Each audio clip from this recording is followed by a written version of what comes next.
BNR gold and diamonds తరుగు తక్కువ బంగారం ఎక్కువ విజయవాడ బెంగళూరు మరియు వైజాగ్ బ్రాంచ్లలో.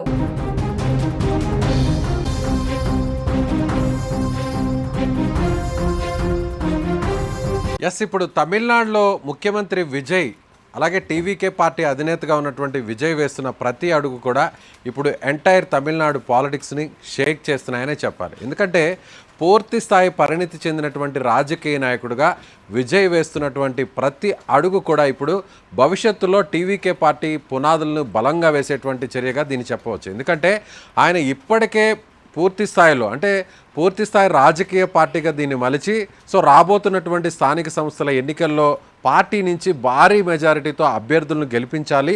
అలాగే జరగబోయేటువంటి ఉప ఎన్నికల్లో కూడా టీవీకే పార్టీ బలమైనటువంటి మెజారిటీని సాధించగలిగితే అప్పుడు తమిళనాడు రాజకీయాల్లో టీవీకే పార్టీ అనేది ఒక సుస్థిరమైనటువంటి స్థానాన్ని సంపాదించుకుంటుంది అనేది విజయ్ చేస్తున్నటువంటి ఒక ప్రత్యేకమైన ఆలోచనగా చెప్పవచ్చు. ఎందుకంటే ఇప్పుడు తాజాగా ఒక బిగ్ స్టేట్మెంట్ అయితే ప్రస్తుతం వైరల్గా మారింది. తమిళనాడు పాలిటిక్స్లో కూడా ఇది పెద్ద ఎత్తున ఒక చర్చగా మారిందని చెప్పాలి. అదేంటంటే మాజీ ముఖ్యమంత్రి పన్నీర్ సెల్వం విజయ్ చెంతకు చేరబోతున్నారు. జయలలితకు ప్రధాన అనుచరుడుగా ఉన్నటువంటి మాజీ సీఎంగా ఉన్న పన్నీర్ సెల్వం ఇప్పుడు త్వరలోనే టీవీకే పార్టీ తీర్థం పుచ్చుకోబోతున్నారు. అందుకు గల కారణాలని విశ్లేషణ అయితే చేసే ప్రయత్నం అయితే ఇప్పుడు ఈ వీడియోలో చేస్తాం. ఎందుకంటే పన్నీర్ సెల్వం ప్రస్తుతం డిఎంకే పార్టీలో ఉన్నారు. ఆయన బోడినాయకర్ అనేటువంటి ఒక ప్రాంతానికి సంబంధించినటువంటి ఈ పన్నీర్ సెల్వం అక్కడ ఎమ్మెల్యేగా గెలిచారు. ఆయన మొదటి నుంచి కూడా అన్నాడీఎంకే పార్టీలో జయలలితకు అనుగుడుగా ఉన్నాడు. జయలలిత అవినీతికి సంబంధించినటువంటి ఆరోపణలు ఎదుర్కొన్నటువంటి టైంలో ఆమెకు కోర్టు జైలు శిక్ష విధించినటువంటి నేపథ్యంలో ఆమె కోర్టుకు వెళ్ళిన సందర్భంలో కూడా రాజీనామా చేయాల్సినటువంటి ఆవశ్యకత రావడంతో అప్పుడు ఎవరైతే తనకు నమ్మిన బంటు అనేటువంటి ఒక జాబితాను చూస్తే ఆ జాబితాలో తొలి పేరు కనిపించింది పన్నీర్ సెల్వం. అలా పన్నీర్ సెల్వం ఇప్పటి వరకు కూడా 2-3 దఫాలుగా తమిళనాడు ముఖ్యమంత్రిగా ఆయన బాధ్యతలు నిర్వర్తించారు.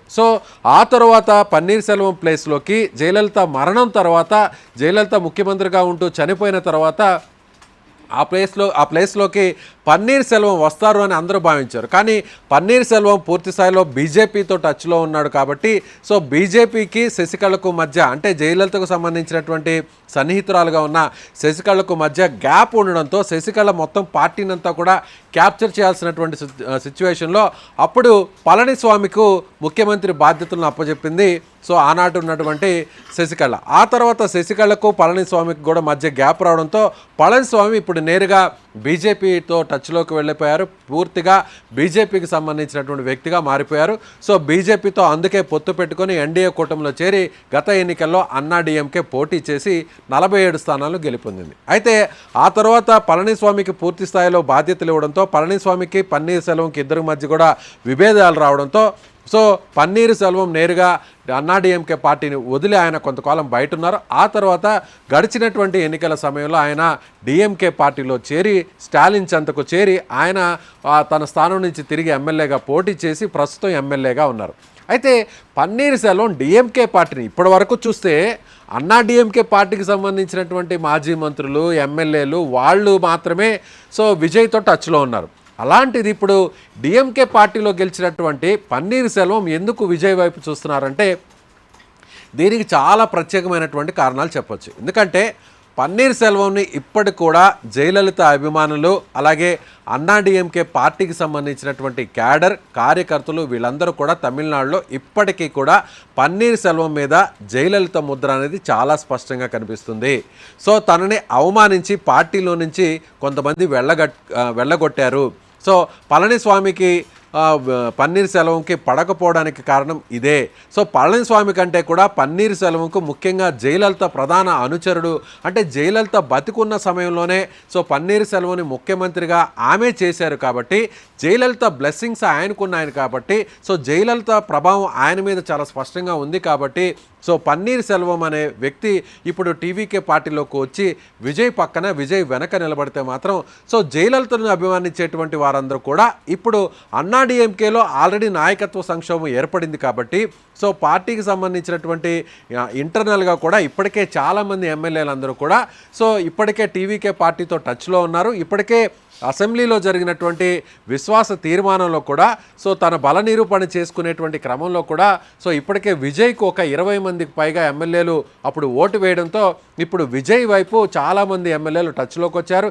ఇప్పటికే ఒక 7-8 మంది ఎమ్మెల్యేలు కూడా పార్టీలో చేరడానికి సిద్ధమైపోయారు. 2-3 మాజీ మంత్రులు కూడా పార్టీలో చేరినటువంటి పరిస్థితి.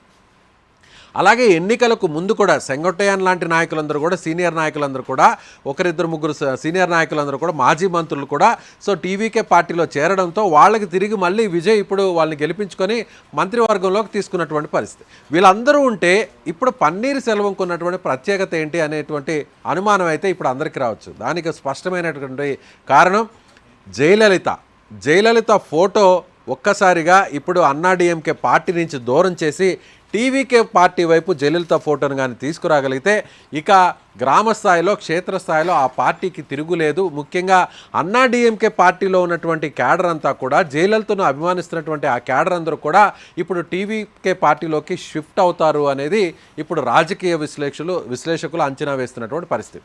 ఇప్పటికే అన్నాడీఎంకే పార్టీ చీలిపోయింది. సో ఇప్పటికే ఒక వర్గం విజయ్కి సపోర్ట్ చేస్తుంది, ఎమ్మెల్యేలో ఉన్నటువంటి ఒక వర్గం, ఒకవైపు మరో వర్గం పళనిస్వామి వైపు ఉంది. సో ఇప్పుడు ఈ టైంలో కానీ పన్నీర్ సెల్వం లాంటి నాయకుడిని తీసుకురాగలిగితే పార్టీలో ఉన్నటువంటి బలహీనతలన్నీ కూడా అన్నాడీఎంకే పార్టీ బలహీనతలన్నీ కూడా ఈయనకు సమగ్రమైనటువంటి అవగాహన ఉన్నటువంటి నేపథ్యంలో ఇప్పుడు వారందరినీ కానీ తీసుకురాగలిగితే ఇక తిరుగులేదు అనేటువంటి అంచనాకి ఇప్పుడు టీవీకే పార్టీ అధిష్టానం వచ్చింది. విజయ్ కూడా ఇప్పుడు అదే నమ్ముతున్నారు. విజయ్కి ఇచ్చినటువంటి రిపోర్ట్ కూడా అలాగే ఉందనే చెప్పాలి. సో ఇప్పుడు పన్నీర్ సెల్వం విజయ్ పక్కన చేరి పన్నీర్ సెల్వం జయలలితను ప్రస్తావిస్తూ జయలలితకు ఉన్నటువంటి నాయకత్వ లక్షణాలు, జయలలితకు ఉన్నటువంటి పోరాట పటిమ, జయలలితకు ఉన్నటువంటి మాస్ ఇమేజ్, జయలలితకు ఉన్నటువంటి ఫ్యాన్ బేస్ ఇవన్నీ కూడా విజయ్లో కనిపిస్తున్నాయి. జయలలిత ఏ విధంగా పేదల పక్షాన నిలబడిందో, జయలలిత ఏ విధంగా మహిళల పక్షాన నిలబడిందో, జయలలిత ఏ విధంగా యువత పక్షాన నిలబడిందో అదేవిధంగా విజయ్ పక్షాన ఇప్పుడు మహిళలు యువత కూడా నిలబడ్డారు. కాబట్టి నగర ఓటర్లనే కాకుండా గ్రామ స్థాయిలో ఉన్నటువంటి ఓటర్లను కూడా ప్రభావితం చేయాలంటే అది పన్నీర్ సెల్వం లాంటి సీనియర్ నాయకుల వల్లే సాధ్యమవుతుంది. కాబట్టి అన్నాడీఎంకే క్యాడర్ మొత్తాన్ని ఇటువైపు కానీ షిఫ్ట్ చేసుకోవాలి అనుకుంటే అది పన్నీర్ సెల్వం వల్లే సాధ్యమవుతుందని బలంగా నమ్ముతుంది టీవీకే పార్టీ అధిష్టానం, ముఖ్యమంత్రి విజయ్. సో అందుకోసమే ఇప్పటికే సంప్రదింపులు జరుగుతున్నాయి. ఇప్పటికే ఆ పార్టీలోని ఒక వర్గం కూడా పన్నీర్ సెల్వం రావాలనేటువంటి ఆహ్వానాన్ని కూడా పంపించినట్టుగా తెలుస్తుంది. పన్నీర్ సెల్వం కూడా ఇప్పటికిప్పుడు పార్టీలోకి చేరితే మంత్రి పదవిని కట్టబెట్టేటువంటి అవకాశాలు అయితే లేవనే చెప్పాలి. ఎందుకంటే అన్నాడీఎంకే పార్టీకి సంబంధించినటువంటి 2 మంత్రులు ఇప్పటికే ఎన్నికల తర్వాత పార్టీలో జాయిన్ అవ్వడం జరిగింది. అలాగే ఎన్నికలకు ముందు కూడా అన్నాడీఎంకే పార్టీలో ఉన్నటువంటి సెంగొట్టయ్యన్ లాంటి నాయకులందరూ కూడా ఎన్నికలకు ముందే చేరి విజయ్ పక్షాన్ని నిలబడంతో వాళ్ళకు కూడా మంత్రి పదవులు ఇచ్చినటువంటి పరిస్థితి. ఇప్పటికే కూటమిలో ఉన్నటువంటి టీవీకేకి సంబంధించినటువంటి ఆ పార్టీ కూటమిలో ఉన్నటువంటి మిగిలిన కాంగ్రెస్ అలాగే ఇతర పార్టీలు కూడా మంత్రి పదవులు ఇవ్వాల్సినటువంటి పరిస్థితులు ఉన్నాయి. కాబట్టి ఎన్నో పార్టీకి సంబంధించి ఒక పెద్ద దిక్కుగా మార్చడానికి విజయ్ ప్రయత్నిస్తున్నట్టుగా చెప్పొచ్చు. సో పన్నీర్ సెల్వంని పార్టీకి సంబంధించినటువంటి ఒక పెద్ద దిక్కుగా మార్చి ప్రధాన సలహాదారుడుగా మార్చాలనేటువంటి ఆలోచనకు విజయ్ వస్తున్నట్టుగా తెలుస్తుంది. సో అందుకే ఇప్పుడు అన్నాడీఎంకే క్యాడర్నంతా కూడా విజయ్ పార్టీలోకి షిఫ్ట్ చేయాలంటే అది పన్నీర్ సెల్వం వల్లే సాధ్యమవుతుంది. మరోవైపు పన్నీర్ సెల్వం ఇప్పటికే డిఎంకే పార్టీలో చేరి ఆయన ఎమ్మెల్యేగా మాత్రమే ఉన్నారు. అలాగే డిఎంకే పార్టీ ఓటమి చెందింది కాబట్టి స్టాలిన్ దగ్గర ఇప్పుడు పన్నీర్ సెల్వం ఇమడలేకపోతున్నారు అనేటువంటి పరిస్థితి అక్కడ ఉందనే చెప్పాలి. కాబట్టి అక్కడ ఇమడలేని పన్నీర్ సెల్వం కొత్తగా పార్టీ పెట్టి కొత్తగా నాయకుడిగా మారి కొత్తగా ముఖ్యమంత్రి అయినటువంటి విజయ్ వద్దకు చేరితే ఖచ్చితంగా తనకు ఆ ప్రాధాన్యత దక్కుతుంది. ప్రభుత్వంలో కూడా ఒక కీలకమైనటువంటి పాత్రను పోషించవచ్చు. ముఖ్యంగా ప్రభుత్వ ప్రధాన సలహాదారుడుగా కూడా ఆయన్ని నియమించుకునేటువంటి అవకాశం కూడా ఉంది. ఆ ప్రాధాన్యతను పన్నీర్ సెల్వంకి ఇచ్చేటువంటి అవకాశం ఉంది. మరో వర్గం కూడా ఏం చెప్తుందంటే పన్నీర్ సెల్వంని మంత్రివర్గంలోకి తీసుకోవాలి, కీలకమైనటువంటి శాఖను ఆయనకు కట్టబెట్టాలి అనేటువంటి ఆలోచన చేస్తున్నప్పటికీ ప్రస్తుతానికి పార్టీలో కూడా మరొక వ్యతిరేకమైనటువంటి భావనలు రాకుండా ఉండాలంటే ఆయన సీనియారిటీని ఆయన ఎక్స్పీరియన్స్ని పార్టీ సేవలకు ముఖ్యంగా ప్రభుత్వానికి కూడా ఉపయోగించుకోవాలి. కాబట్టి గతంలో జయలలిత ఉన్నప్పుడు ఎలాంటి పథకాలని ప్రజల్లోకి తీసుకెళ్ళి సక్సెస్ అయిందో ఆ పథకాలన్నీ విజయవంతంగా నడవగలిగాయో ఆ పథకాలను ఇప్పుడు మళ్ళీ తిరిగి విజయ్ కూడా ఇప్పటికే హామీలు ఇచ్చాడు. కాబట్టి పన్నీర్ సెల్వం సలహాల ద్వారా వాటిని ఇంప్లిమెంటేషన్ చేయాలనేటువంటి ఆలోచనకు విజయ్ వచ్చాడనే చెప్పాలి. అలాగే ఇప్పటికే టీవీకే పార్టీకి ముఖ్యంగా పట్టణ ప్రాంతాల్లో అర్బన్ ఓటర్లో బలమైనటువంటి బేస్ ఉంది. కానీ రూరల్ ప్రాంతాల్లో కాస్త బలహీనంగా ఉంది కాబట్టి దక్షిణ తమిళనాడు జిల్లాలో డిఎంకేకి ఇప్పటికే పట్టుంది కాబట్టి దక్షిణ తమిళనాడు ప్రాంతానికి సంబంధించినటువంటి పన్నీర్ సెల్వంని టీవీకే పార్టీలో చేర్చుకుంటే ఆ కొరత కూడా ఆ లోటు కూడా భర్తీ అవుతుంది అనేటువంటి ఉద్దేశంతోనే ఇప్పుడు పన్నీర్ సెల్వంని పార్టీలోకి తీసుకొచ్చేటువంటి ప్రయత్నాలు జరుగుతున్నాయి. ఓవరాల్గా చూస్తే రాబోతున్నటువంటి స్థానిక సంస్థల ఎన్నికలకు అంతకంటే ముందుగా చెప్పాలంటే రాబోయేటువంటి 4 నెలల్లో జరగబోతున్నటువంటి ఉప ఎన్నికలకు ఈ ఉప ఎన్నికల్లో ఖచ్చితంగా విజయ్ పోటీ చేసి గెలిచి రాజీనామా చేసినటువంటి నియోజకవర్గం కావచ్చు. ఇప్పటికే కొంతమంది అన్నా డిఎంకే పార్టీకి సంబంధించిన ఎమ్మెల్యేలు పార్టీలో జాయిన్ అయ్యారు, వాళ్ళు కూడా రాజీనామా చేశారు కాబట్టి ఆ స్థానాలు కూడా ఖాళీ కాబోతున్నాయి. కాబట్టి అక్కడ కూడా టీవీకే పార్టీకి సంబంధించిన అభ్యర్థులు ఘన విజయం సాధించాలంటే సో పన్నీర్ సెల్వం లాంటి వ్యక్తులు అవసరం అనేది కూడా ఇప్పుడు అందరూ కూడా చెప్తున్నటువంటి మాట. అయితే ఇప్పుడు పన్నీర్ సెల్వం గెలిచినటువంటి పార్టీ డిఎంకే పార్టీ. డిఎంకే గుర్తు మీద డిఎంకే పార్టీ జెండా మీద గెలిచినటువంటి పన్నీర్ సెల్వం ఇప్పుడు టీవీకే పార్టీలోకి వస్తే మరి ఆయన కూడా రాజీనామా చేయాలి కదా అనేటువంటి ఒక ప్రశ్న ఉత్పన్నమవుతుంది.